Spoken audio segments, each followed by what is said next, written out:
Dear Patriots, before the news starts, please subscribe to our patriotic channel by clicking the subscribe button. Give us a thumbs up to this video. Don't forget to leave your opinion below in the comments section. Share the news on Facebook and Twitter so you friends see it. Thank you. Trump's military parade, minus the tanks, set for Veterans Day. President Donald Trump will get his much-anticipated military parade, but it will not include some of the biggest military hardware, according to a planning memo released late Friday by the Pentagon. The event, which will take place November 11th, will include troops from different branches, highlight the growing role of women in the armed forces and have a heavy air component of modern and historic warplanes, the memo says.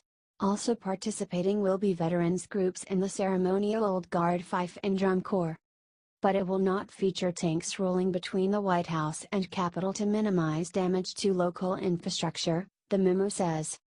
This parade will focus on the contributions of our veterans throughout the history of the U.S. military, starting from the Revolutionary War and the War of 1812 to today, with an emphasis on the price of freedom, adds the guidance from Defense Secretary Jim Mattis' office to the Chairman of the Joint Chiefs of Staff.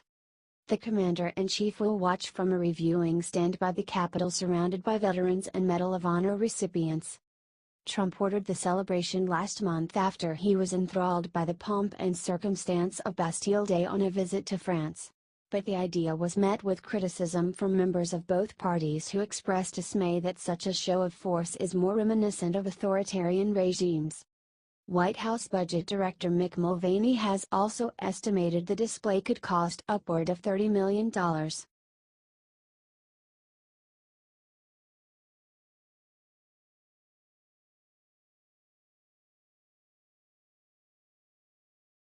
France tells Trump a trade war won't go his way. France has a message for Donald Trump: America's aggressive, go it alone tariff tactics are doomed. Speaking to Politico, French Trade Secretary Jean-Baptiste Lemoyne warned that the U.S. president risks igniting a trade war by imposing tariffs on steel and aluminum, but insisted that his strategy would backfire. We are entering an era where trade war is starting to show its teeth. And we think that's not good news, Lemoyne said in an interview in a Brussels hotel. American politics today, unilaterally putting in place a regime of additional tariffs on steel and aluminum, comes on the heels of a policy which aims to gut the dispute settlement system of the World Trade Organization.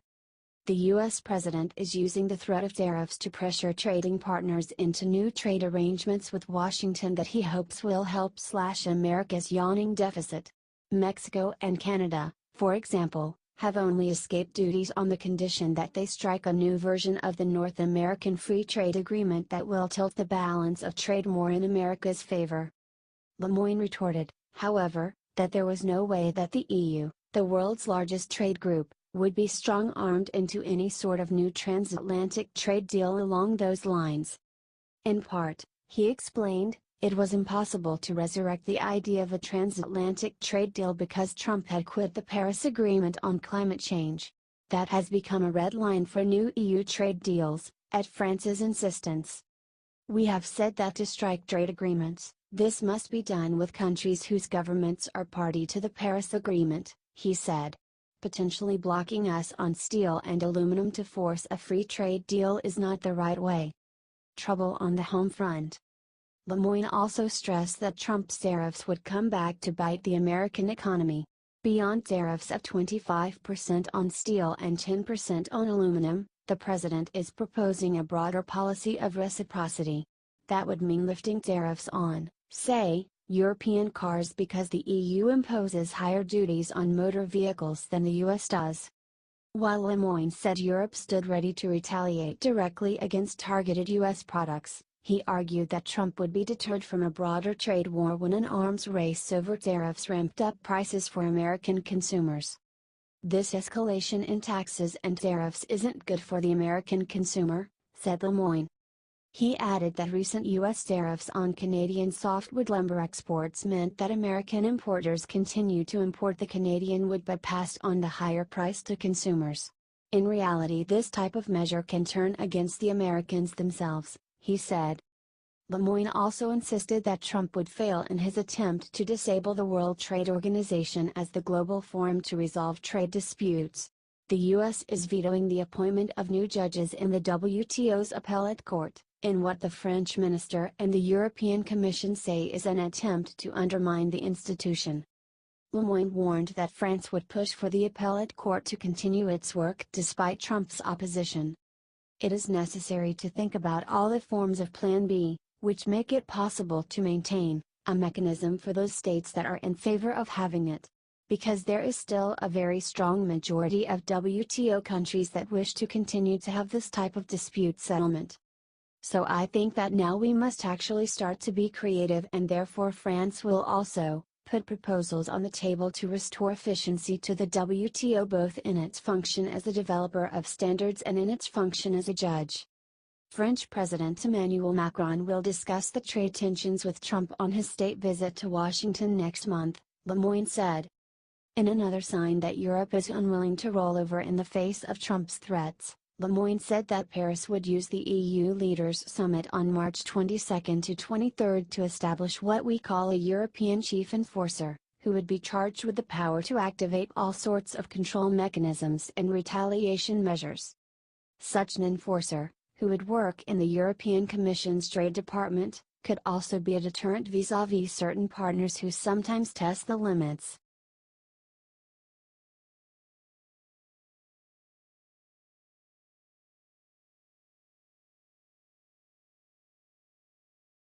Sessions criticizes federal judges for slowing Trump's national agenda.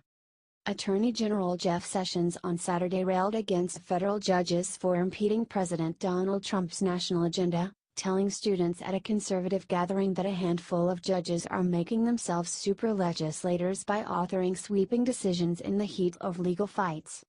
In truth, this is a question of raw power, of who gets to decide the policy questions facing America, our elected representatives, our elected president or unelected lifetime appointed federal judges, Sessions told the Federalist Society's 2018 National Student Symposium at the Georgetown University Law Center in Washington.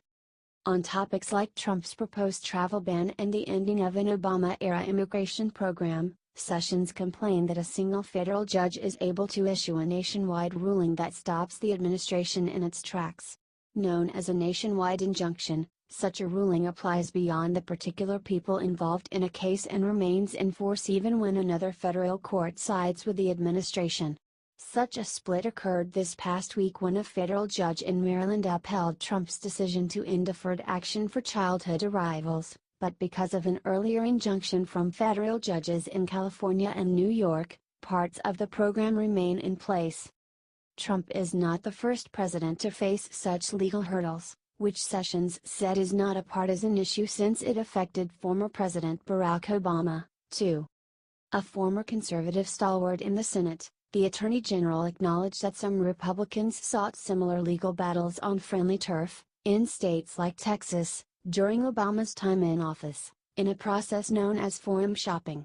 But with Trump now in the White House, it is liberals who are hoping for advantages in places like California and Hawaii.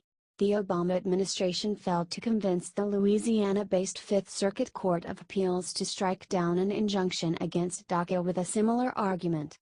The Supreme Court has not weighed indefinitely on the topic of nationwide injunctions, instead justices have ruled on the particulars of a specific case. But Sessions is optimistic that the highest court in the land will soon issue a brushback to would-be legal resistors. A federal appeals court can overturn or limit the scope of an injunction. We are hopeful that the Supreme Court will soon send a clear message to the lower courts that injunctions ought to be limited to the parties of the case, he said.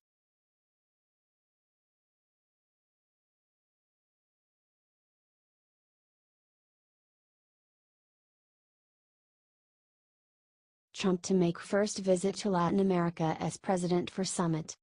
The White House announced on Saturday that President Donald Trump will travel to Peru next month to meet with the nation's president and participate in a summit with the region's leaders. The trip to the Summit of the Americas in Lima will be Trump's first visit to Latin America as president. There, Trump will meet with Peruvian President Pedro Pablo Kuczynski before traveling to Colombia to meet with its president, Juan Manuel Santos. The White House said Trump's discussions will focus on fair and reciprocal trade, and secure borders. This travel demonstrates the president's resolve to deepen our historical ties with our partners in the region and to strengthen our joint commitment to improve security and prosperity for the people of the Americas, White House Press Secretary Sarah Huckabee Sanders said in a statement. Trump has previously visited the Middle East, Asia and some of America's European allies. He is scheduled to host French President Emmanuel Macron late next month at the White House for the first state visit of the Trump presidency. On Saturday morning, Trump extended his thoughts to 3 women who were killed during a standoff at a veterans' home in California on Friday. According to media reports, a standoff at the veterans' home of California in Yountville left 3 women dead. The suspect was also found dead at the scene. "We are deeply saddened by the tragic situation in Yountville and mourn the loss of 3 incredible women who cared for our veterans," the president wrote on Twitter.